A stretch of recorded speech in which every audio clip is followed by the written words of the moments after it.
안녕하십니까. 오늘은 여몽의 괄목상대라는 주제입니다. 괄목상대라는 것은 눈을 부비고 상대를 바라본다 하는 그런 뜻입니다. 그만큼 상대방이 놀라운 일이 있을 때 우리가 눈을 부비고 상대를 바라보게 되듯이 그만큼 놀라운 발전이 있음을 나타내는 것이 괄목상대라는 말입니다. 이것은 오나라의 여몽이라는 장소에서 유래된 말입니다. 원래 여몽이라는 장소는 16살에 싸움에 참여했을 정도로 용감하고 싸움을 잘했던 장소입니다. 하지만 그는 학식이 부족했던 사람입니다. 책을 안 읽었던 사람입니다. 그래서 그는 상소를 올릴 때도 글을 쓸 수 없으니까 글을 못 쓰고 말로 상소를 올릴 정도로 그의 학식은 무척 부족했습니다. 그래서 그를 아끼던 송건은 여몽에게 장군은 다 좋은데 학식이 부족한 게 흠이니 책을 좀 읽어서 학식을 넓히라 하고 이야기하였습니다. 그 말을 듣고 여몽은 나는 무장으로서 군사들을 조련하기에 바빠서 책을 읽을 시간이 없습니다 하고 이야기하였습니다. 그러니까 송건은 나는 나라의 장으로서 여러 가지 국사로 바쁜 와중에도 손에 책을 놓지 않고 책을 읽고 있어. 그런데 장군이 책을 읽을 시간이 없다는 것은 말이 안 돼요 하면서 어찌 스스로 힘쓰지 않는 것이오 하고 얘기하였습니다. 여몽은 이후에 책 읽기를 게을리하지 않았습니다. 그래서 그의 학문이 크게 깨우치게 됐는데 나중에 벽벽대에서 조조를 물리친 주유의 후임으로 노숙이라는 인물이 발령이 됐는데 그는 학식이 있었던 장군입니다. 그러다 보니까 무식한 여몽에 대해서 낮추어 보는 그런 관점을 갖고 있었습니다. 하지만 주변 사람들이 여몽이 많이 발전했다는 얘기를 듣고 대화를 나누게 되는데 그와 술을 나누면서 대화를 나누다 보니까 여몽의 식견이 놀라울 정도로 뛰어났습니다. 그걸 보고 노숙은 깜짝 놀랐습니다. 그래서 여몽에게 오화의 여몽이 아니군 하고 이야기하였습니다. 그 말은 오나라에 어리석고 발전이 없었던 그런 여몽이 아니구나 하는 그런 뜻입니다. 그 말을 듣고 여몽은 선비는 3일을 보지 못하면 눈을 부비고 쳐다봐야 될 정도로 발전을 해야 된다 하는 그런 이야기를 했습니다. 그것이 괄목상대라는 말입니다. 그것이 또 괄목상대의 유래가 된 것이죠. 그 정도로 여몽은 학문에 있어서 무예뿐만 아니라 학문에 있어서도 놀라운 발전을 했던 것입니다. 이렇게 여몽 같은 장수가 무력뿐만 아니라 지략까지도 뛰어난 장군이 되다 보니까 과도 같은 경우에도 여몽을 함부로 하지 못했습니다.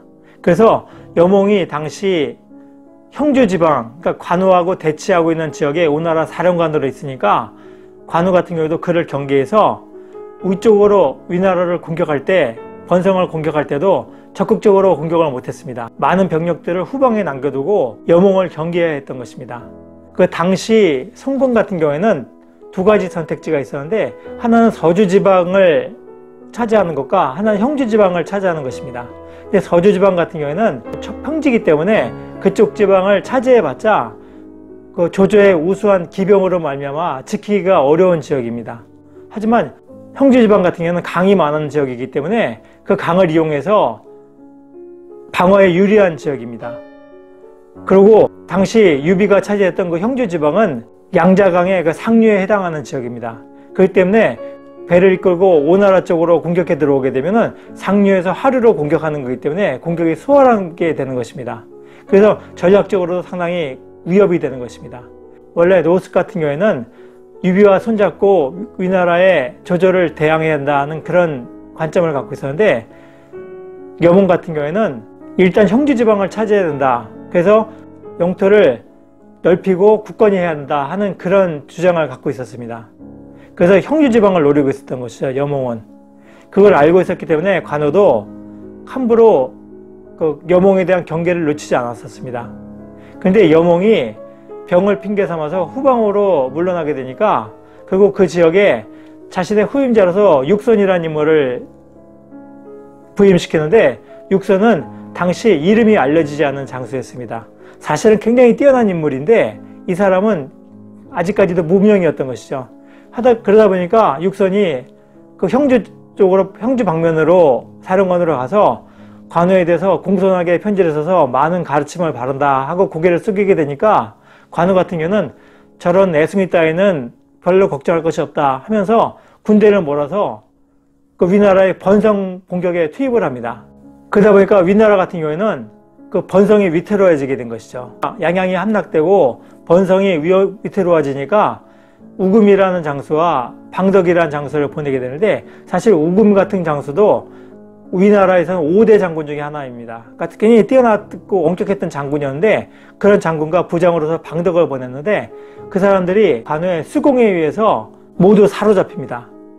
그러다 보니까 방덕 같은 경우는 항복을 안 하다가 결국 참수당하고, 우금이 항복을 하게 되는데, 그 우금이 항복하면서 그 병사들이 3만 명 이상이 항복을 했습니다. 항복한 병사들을 먹을 식량이 관우는 부족했습니다.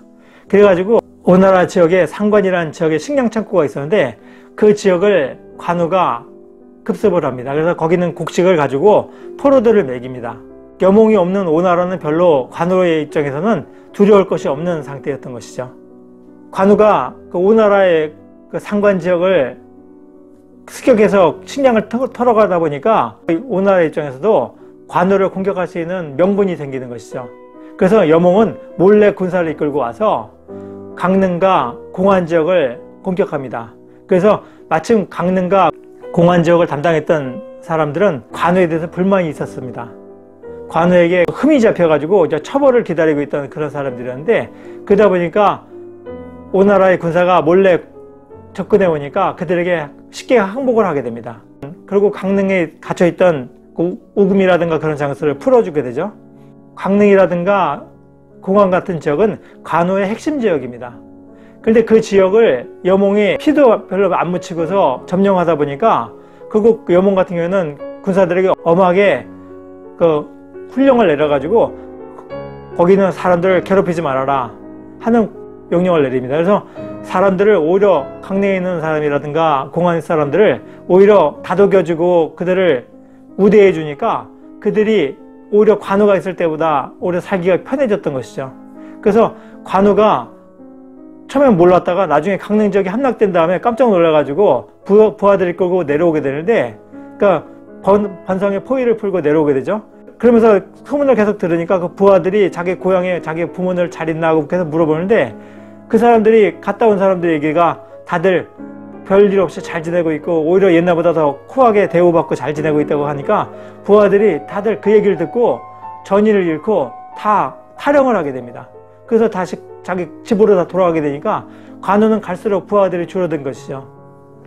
그래서 나중에 맥성이라는 지역으로 가서 고립되게 되는데, 나중에 도저히 못 버티겠다 싶어서 관우는 탈출하다가 잡혀서 처형을 당합니다. 그것이 바로 119년 10월 달의 일입니다.